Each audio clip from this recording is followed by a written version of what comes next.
Olá, seja bem-vindo ao Universiciência, o primeiro programa brasileiro de TV aberta e internet, produzido por meio da colaboração entre TVs e instituições públicas de ensino superior nordestinas. Aqui a gente conhece a pesquisa que é produzida por estas instituições no Nordeste. Confira agora os estudos que vamos conhecer hoje.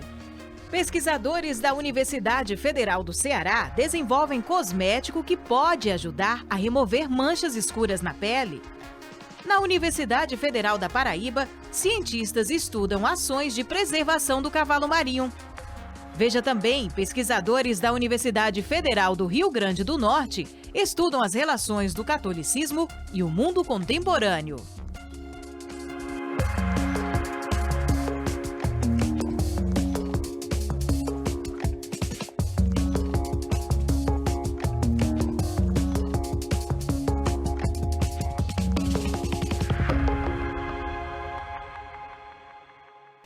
A aroeira é muito conhecida no Nordeste, sendo utilizada para o tratamento de diferentes doenças. E um estudo da Universidade Federal do Ceará revela que o extrato da planta tem também uma forte ação clareadora para a pele. Agora, os pesquisadores estão desenvolvendo um cosmético que pode ajudar a remover as manchas escuras.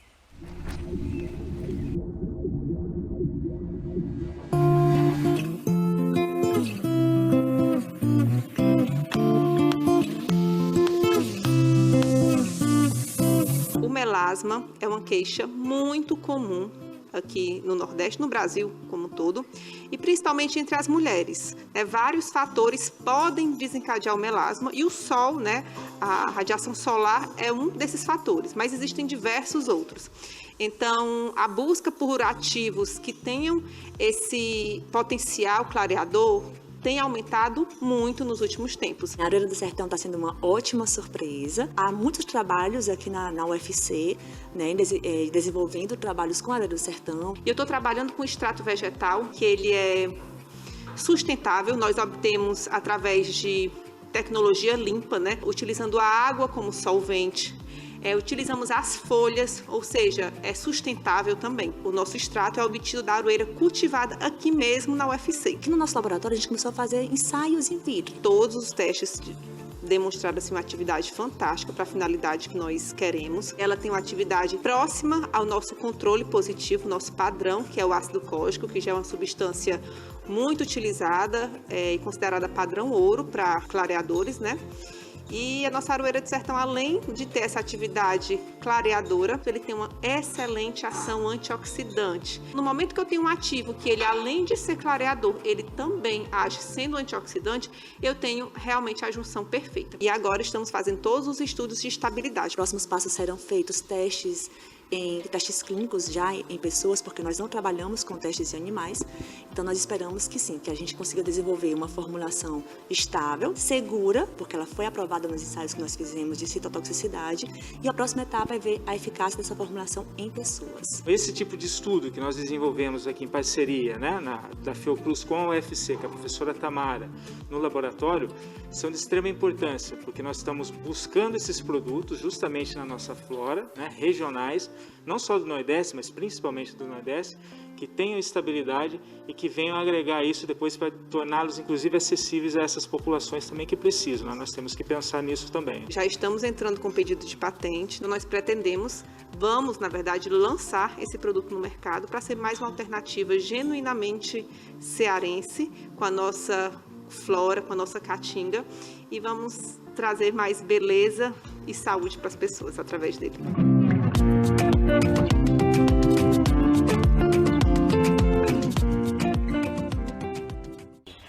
E depois do intervalo, pesquisadores da Universidade Estadual da Paraíba estudam ações de preservação do cavalo marinho. Universiciência volta já já.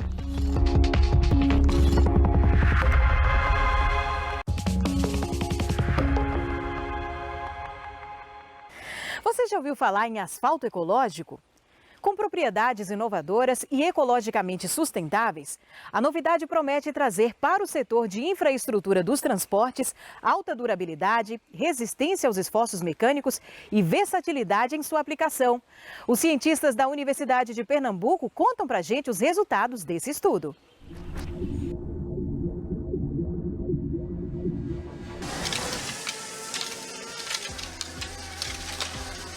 A UPE, através de sua extensão, ela está oferecendo à comunidade uma pavimentação ecológica, numa parceria com o Grupo DP, através da Concreta Engenharia e da Associação Comercial de Pernambuco.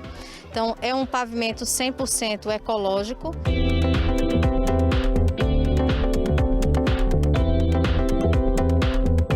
Eu trabalho na área de estradas desde o 5º período, então eu faço projetos, eu sempre tive muito contato em escritório com projeto. Eu nunca consegui realmente ir para campo, para colocar em prática, para vivenciar como as máquinas elas se comportam. Então, previamente fizemos o projeto geométrico da via, a gente mexeu com a topografia, a gente mexeu com as residências, toda a parte da calçada, rua, a gente fez o projeto geométrico prévio. Depois disso, quando a gente veio para campo, a gente começou a lidar com a topografia, começou a aprender como é que é essa parte do novo produto.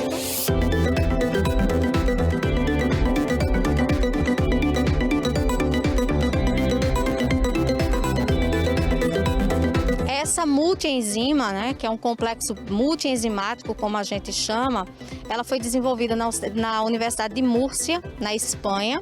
Eles vêm pesquisando essa multienzima já há 7 anos. Inicialmente era para outras aplicações, como encostas ou redução de poeira. E aí eles chegaram no nível até da pavimentação. Para a gente que é de estradas, foi uma novidade incrível trabalhar com uma enzima, porque assim, quando a gente trabalha em estrada, a gente vê muito bota fora e muito empréstimo. Então é sempre muito comum a gente tirar a terra do local, o solo do local e levar para outro lugar. Isso gera custos, isso gera mão de obra. Então, quando a gente soube de uma enzima que pega o solo do local e transforma ele em um solo que dá para trafegar por cima, ou seja, seja como base, seja como pavimento, como pista mesmo. Então, foi uma novidade completamente inusitada. Então, o composto em si, ele é uma enzima, um composto orgânico, que reage organicamente com o próprio solo e com a água pela qual ele é jogado. E quando compacta, ele ganha uma espécie de resistência, como o próprio pavimento faz em qualquer outra cidade. É como se fosse uma bactéria que você vai jogar no solo e a bactéria, ao invés de ela produzir um efeito negativo, ela vai produzir um efeito positivo. Ela vai, como se ela fosse comer todas as moléculas que não ligam o solo e inclusive as moléculas de água. Então, se eu aplico essa bioenzima no solo e compacto, eu não vou ter mais vazios de água no solo, esse solo vai virar uma rocha compactada, entendeu? Então, a bioenzima, ela age dessa forma, é como se ela estivesse funcionando como um ligante no solo. Ela expulsa do solo tudo que faz com que ele não se ligue.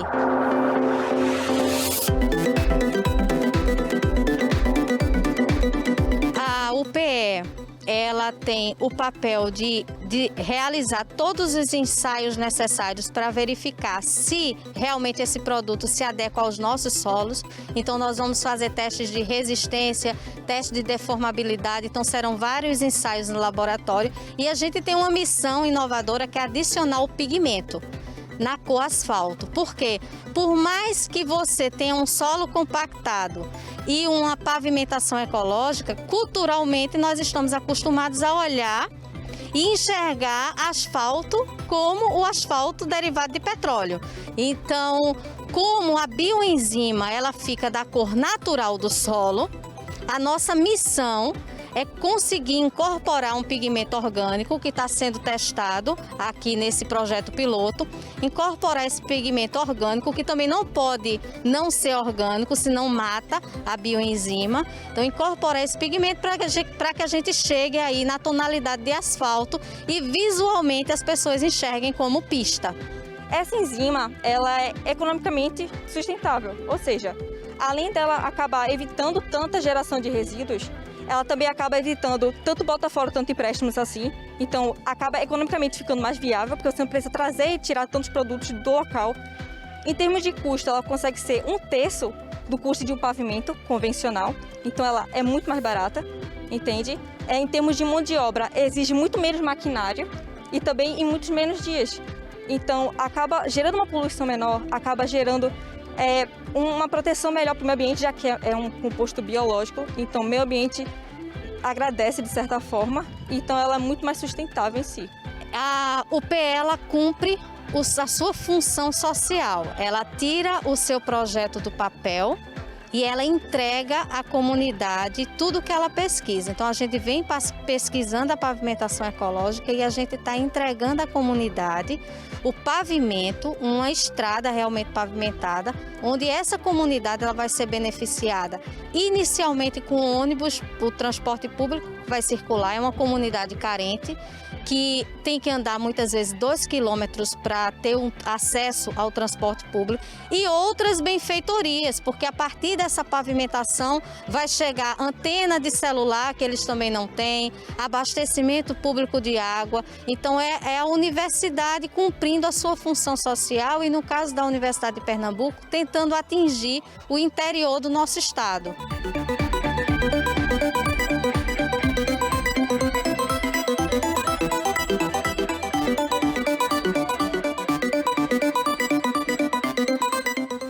Você sabia que o cavalo marinho é uma espécie rara e que está ameaçada de extinção no Brasil?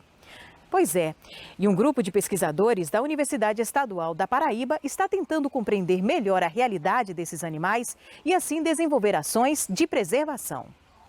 Muito bem. Os cavalos marinhos, eles são, sabe aqueles animais fantásticos, né? Que muita gente ainda acha que eles são animais mitológicos. Tem quem acha que eles nem existem, né? De tão especiais que eles são. Então, os cavalos marinhos, eles são peixes, apesar de muita gente achar que não, mas eles são peixes, né? E eles são peixes com a morfologia muito, ou seja, com a forma do corpo muito diferente. Eles têm a cabeça que parece com a cabeça de um cavalo. Eles nadam em pé, na posição vertical.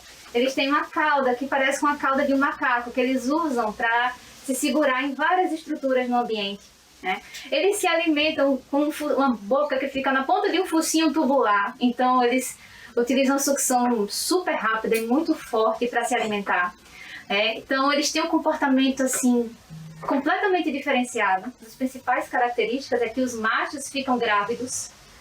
A fêmea coloca os ovos ou os ovócitos dentro de uma bolsa incubadora que os machos têm. E esses machos são responsáveis por fertilizar esses ovos e tomar conta, né, dos embriões até que eles vão se desenvolvendo. Os machos têm estruturas, uma estrutura complexa, como uma placenta realmente dentro da bolsa, para oxigenar, nutrir esses embriões até que eles se desenvolvam completamente dentro da bolsa, e aí ele tem como se fosse um parto, né? E aí ele libera os filhotes já como miniatura dos adultos. Então, os cavalos marinhos, eles têm esse comportamento e essa forma do corpo completamente diferentes. Então, é por isso que eles chamam também tanta atenção. Os cavalos marinhos são considerados espécies ameaçadas no mundo inteiro, né, por diversos motivos. Um dos principais motivos é o que a gente chama de degradação de hábitat, ou seja, a destruição do ambiente onde eles vivem. Por serem animais ameaçados, os cavalos marinhos eles demandam essa atenção e para o desenvolvimento de estratégias voltadas para a sua conservação. Mas existem muitas lacunas de informação sobre os cavalos marinhos. Então tem muitas coisas que nós ainda não sabemos, principalmente em relação à sua distribuição, à sua preferência de hábitat e as ameaças que eles enfrentam. E esses dados eles são cruciais para a gente tomar a decisão, para decidir o que a gente precisa fazer para cuidar dos cavalos marinhos. Então o projeto ele vai fornecer esses dados que vão direcionar as ações para a conservação dos cavalos marinhos aqui no país.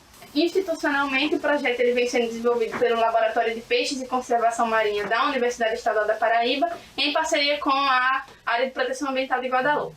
Os financiadores são a Rufford Foundation, o Idea Wild e a Cooperação Alemã para o Desenvolvimento Sustentável por meio da GIZ. O trabalho ele vem sendo desenvolvido em duas escalas, em uma escala local e uma escala nacional. Em escala local, o projeto está sendo desenvolvido no estuário do Rio Formoso, que fica localizado no litoral sul de Pernambuco, e inserido na área de proteção ambiental de Guadalupe. A gente está desenvolvendo o projeto em uma abordagem multidisciplinar, né? Além dos dados ecológicos, a gente também está coletando dados etnobiológicos, ou seja, dados do conhecimento tradicional da população que vive lá, que conhece de forma muito rica a biodiversidade de lá. Esses dados a gente está coletando em relação à distribuição dos cavalos marinhos lá no estuário e também as ameaças que eles enfrentam lá no estuário. Na escala nacional, a gente vai utilizar dados da ocorrência das 3 espécies de cavalos marinhos que tem aqui no Brasil e também uma abordagem de modelagem para a gente prever a distribuição dessas espécies, se elas estão adequadamente protegidas pela rede atual de unidades de conservação do país E aí, também com base nisso, a gente vai definir quais são as áreas que são prioritárias para a conservação de cavalos marinhos no Brasil. Essa pesquisa ela é muito interessante porque nós já temos muitas informações em relação aos cavalos marinhos. Mas existem algumas lacunas e existem algumas abordagens, alguns tipos de análises que, dependendo de como forem feitos, a gente pode acrescentar e a gente pode levar a tomada de decisão em relação às medidas que podem ser tomadas para a proteção dos cavalos marinhos e para a conservação dos cavalos marinhos.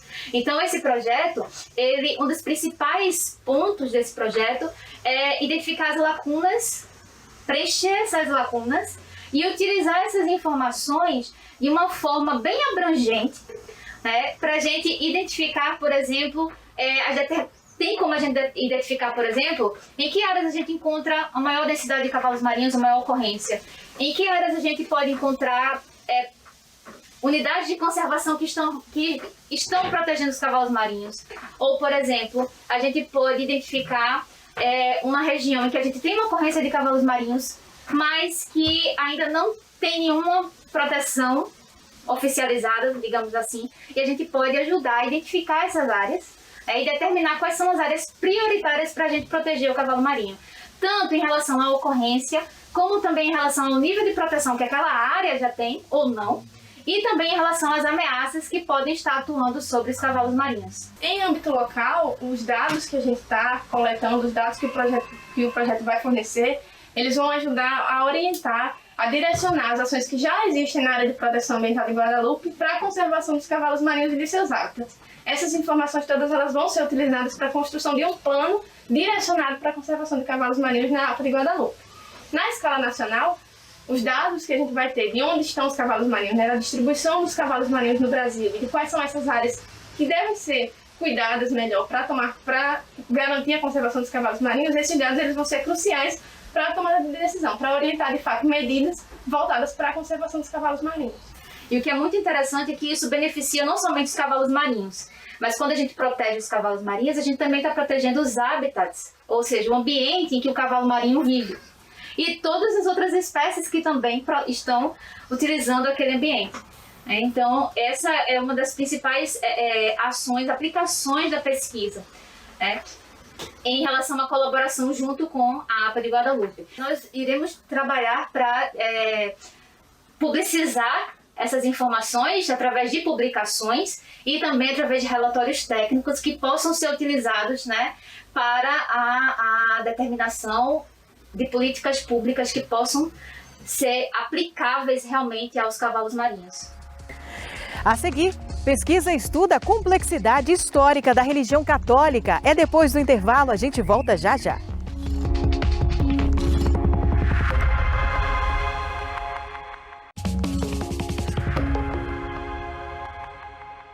Quais as relações do catolicismo e o mundo contemporâneo? Com a intenção de responder a esta e outras perguntas, pesquisadores da Universidade Federal do Rio Grande do Norte estudam a história do catolicismo. Para isso, a organização é pautada em 3 premissas: investigação das relações entre catolicismo e política no mundo contemporâneo, compreensão das perspectivas na identificação das relações sociais e históricas, além de captação das relações entre religião, tradição e modernidade.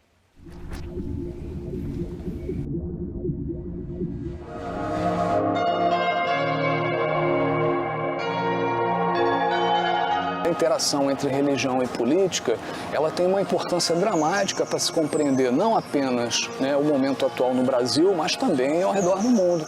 Se a gente puder determinar como os movimentos políticos, os grupos, estabelecem essas interações, nós podemos transportar isso para poder fazer uma melhor análise e também exercer uma política mais sadia.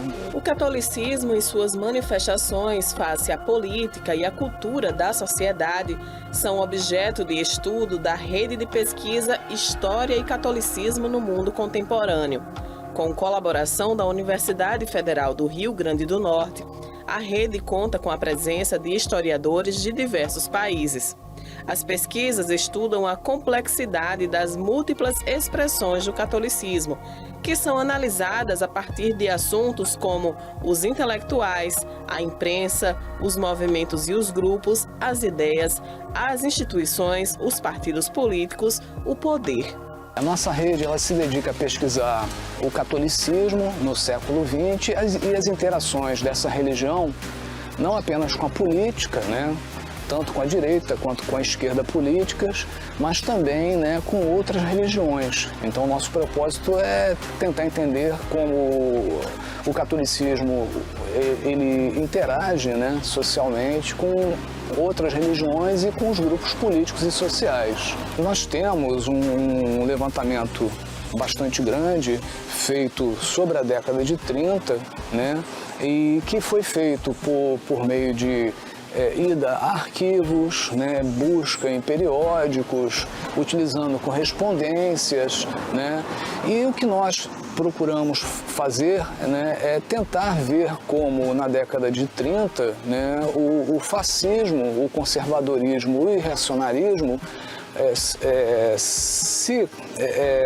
comunicaram e puderam, né, nesse momento, né, estabelecer um programa de ação, né, que nós entendemos que é contínuo, né, até os dias atuais, né, mas a nossa pesquisa se deu em torno de procurar desenvolver, né, a análise do pensamento, né, e da formulação de redes entre intelectuais, políticos e religiosos nesse período. Já lançamos, né, pelo menos 4 livros, né, em coletânea com outros membros da instituição, e nós mantemos, né, também uma relação muito ativa, né, com pesquisadores de vários países do mundo que são membros, né, da nossa rede. São pesquisadores, né, que atuam no campo universitário na Argentina, no Uruguai, no Peru, no Chile. Na América do Norte nós temos integrantes, né, nos Estados Unidos, no Canadá e na Europa, né, na França, na Polônia, na Bélgica. Enfim, é uma rede que é nucleada no Brasil, mas que tem participação de outros pesquisadores ao redor do mundo. Nós temos objetos de pesquisas que são objetos que estão voltados a estudar, às vezes, a imprensa católica, às vezes intelectuais católicos, às vezes movimentos religiosos ali que são católicos, como a tradição Família e Propriedade, TFP, que é estudada pela professora Gisela Zanotto e também pelo professor Rodrigo Coppi Caldeira. Estudamos também a vinculação de membros da Igreja Católica, o apoio desses membros a partidos políticos, especialmente entre os anos 1920 a 1980, vamos dizer assim, nesse espaço temporal. Também é importante dizer que nós temos uma boa articulação com colegas do exterior, né, desenvolvendo pesquisas que venham tocar em temáticas concernentes à relação da igreja, de movimentos, de partidos com o catolicismo nesses países e como nós podemos, portanto, articular essas pesquisas, entender melhor não somente a presença da igreja, isso por si só não parece que revelaria muita coisa, mas em que medida esta igreja ela forma mentes, ela está presente nessas regiões e ela influencia, sem dúvida, na configuração do tecido social, dos comportamentos, nas visões de mundo, nas escolhas das pessoas. Nós vimos o Talibã voltar, né, a conquistar, né, o Afeganistão depois de uma guerra prolongada contra os Estados Unidos, a maior potência do mundo. Né? E aí existe, né, uma interação bastante grande, né, ou melhor, total, entre a religião e a política. Nós estamos agora desenvolvendo um projeto, inclusive que teve origem na UFRN, com o professor Renato Amado Peixoto. É um projeto de pesquisa em rede, efetivamente, onde nós pretendemos estudar o avanço da direita católica nos anos 30 e 40 no Brasil. Então, o professor Renato estudará um grupo no Rio Grande do Norte, eu estudarei outro grupo no Mato Grosso, a professora Gisele, respectivamente, ali no Rio Grande do Sul, e o professor Rodrigo em Minas Gerais. Então, esse é um projeto desse momento, tentar entender em que medida há uma direita católica que surge e se consolida ali nos anos 30 e 40 no Brasil, nessas diversas regiões do nosso país.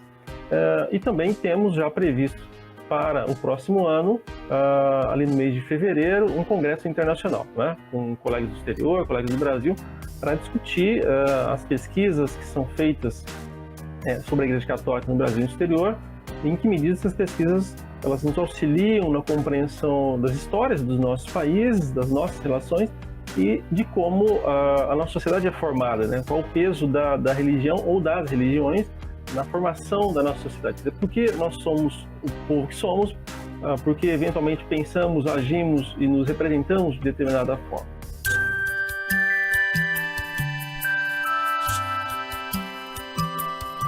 Uma das características da história, né, ou do trabalho dos historiadores, é, sem dúvida, tentar demonstrar, entre aspas, né, a utilidade desse conhecimento sobre o passado, né, para o nosso presente. Estudar o passado pelo próprio passado, para entender o passado em si, teria sim uma certa utilidade, mas a utilidade maior, digamos, nesse sentido, é fazer com que esse passado se torne compreendido diante do nosso presente.